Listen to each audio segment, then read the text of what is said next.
అందరికీ నమస్కారం. మన ఈ ఛానల్‌కి స్వాగతం. మనం ఈ సమాజంలో బతుకుతున్నప్పుడు అందరితో కలిసిమెలిసి ఉంటాం. మన మనసులో ఉన్న బాధలను పంచుకుంటే తగ్గుతాయని, సంతోషాన్ని పంచుకుంటే పెరుగుతుందని పెద్దలు చెబుతుంటారు.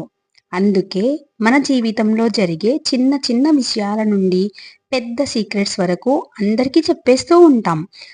కానీ మిత్రులారా, జీవితంలో పంచుకోవడం అనే సూత్రం అన్నిటికీ వర్తించదు. ముఖ్యంగా ఒక విషయం మాత్రం ఎవరితోనూ ఎప్పుడూ అంత సులభంగా షేర్ చేయకూడదు. అదే డబ్బు. మీరు ఎంత సంపాదిస్తున్నారు? మీ బ్యాంక్ బ్యాలెన్స్ ఎంత? మీ ఆస్తులు ఎక్కడ ఉన్నాయి? ఈ విషయాలు బయట పెట్టడం వల్ల మీకు తెలియకుండానే మీరు ఎన్ని ఇబ్బందుల్లో పడతారో ఈరోజు ఈ వీడియోలో వివరంగా మాట్లాడుకుందాం. ఈ వీడియో మీ ఆర్థిక జీవితాన్ని, మీ ప్రశాంతతను కాపాడబోతుంది. చాలామంది చేసే అతి పెద్ద పొరపాటు ఏమిటంటే, ఎవరైనా అడగగానే మన జీతం ఎంత, మనకు ఉన్న పొదుపు ఎంత చాలా క్యాజువల్‌గా చెప్పేస్తారు. ఎందుకు చెబుతాం? వాళ్ళు మనవాళ్లే కదా అని. చెబితే తప్పేంటి అని. మనం సక్సెస్ అయ్యామని ఇతరులకు తెలియాలని, లేదా మనం పడుతున్న ఇబ్బంది వాళ్ళకు అర్థం కావాలని. కానీ ఇక్కడే అసలు సమస్య మొదలవుతుంది. మీరు మీ ఆర్థిక స్థితిని బయటపెట్టిన క్షణం నుండి ఎదుటివారి దృష్టిలో మీ స్థానం మారిపోతుంది. అసూయ. ప్రతి ఒక్కరూ మీ ఎదుగుదల చూసి సంతోషించరు. మీరు ఎక్కువ సంపాదిస్తున్నారని తెలిస్తే నోటితో కంగ్రాట్స్ చెప్పినా మనసులో అసూయ మొదలవుతుంది. ఇది మీ సంబంధాన్ని దెబ్బతీస్తుంది. తక్కువ అంచనా. మీరు తక్కువ సంపాదిస్తున్నారని తెలిస్తే ఈ సమాజం మిమ్మల్ని చులకనగా చూడడం మొదలుపెడుతుంది. మీ మాటలకు విలువ తగ్గిపోతుంది.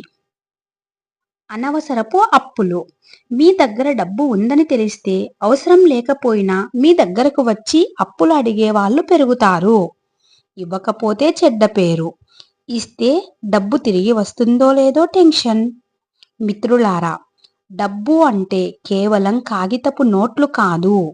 డబ్బు అంటే నీ కష్టం, నీ సమయం, నీ శ్రమ. నువ్వు ఆ డబ్బు సంపాదించడానికి ఎన్ని రాత్రులు నిద్ర లేకుండా గడిపావో, ఎన్ని అవమానాలు భరించావో ఎదుటి వారికి తెలియదు. వాళ్లకు కనిపించేది కేవలం అంకెలు మాత్రమే. అందుకే దాన్ని అవసరం లేకుండా షేర్ చేయడం అంటే నీ ఆత్మగౌరవాన్ని, నీ విలువను నువ్వే తగ్గించుకోవడం లాంటిదే. ప్రైవసీ అనేది బలహీనత కాదు, అది ఒక శక్తి. ఎదుటివారికి నీ దగ్గర ఎంత ఉందో తెలియనంత వరకు నువ్వు సేఫ్. నీ దగ్గర ఏమీ లేదని తెలిస్తే వాడు నిన్ను తొక్కుతాడు. అంతా ఉందని తెలిస్తే నిన్ను వాడుకోవాలని చూస్తాడు.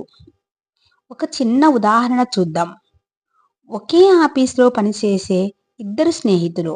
ఒకరికి ప్రమోషన్ వచ్చింది, జీతం పెరిగింది. ఆ సంతోషంలో తన జీతం చెప్పేశాడు.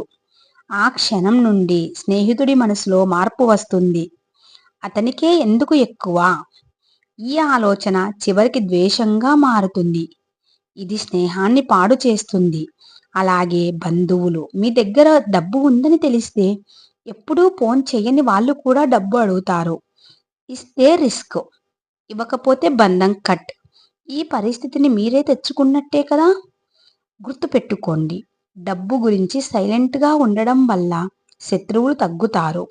మీ ప్లాన్స్ ఎవరికీ తెలియకపోతే వాటిని చెడగొట్టే అవకాశం ఉండదు. మిత్రులారా, ప్రతి విషయాన్ని అందరితో షేర్ చేయాల్సిన అవసరం లేదు.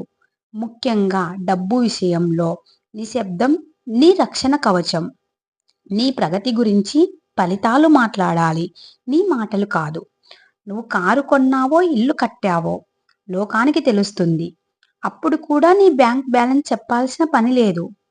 చివరగా ఒక్క మాట, డబ్బును దాచుకోవడం ఎంత ముఖ్యమో డబ్బు విషయం దాచుకోవడం కూడా అంతే ముఖ్యం. ఈ వీడియో మీకు నచ్చిందని ఆశిస్తున్నాను. మీకు నచ్చిన పాయింట్ కామెంట్లో చెప్పండి. వీడియో నచ్చితే లైక్ చేయండి, షేర్ చేయండి. ఇలాంటి మరిన్ని వీడియోల కోసం మన ఛానల్ని సబ్స్క్రైబ్ చేసుకోండి. మరో వీడియోతో మళ్ళీ కలుద్దాం. అందరికీ ధన్యవాదాలు.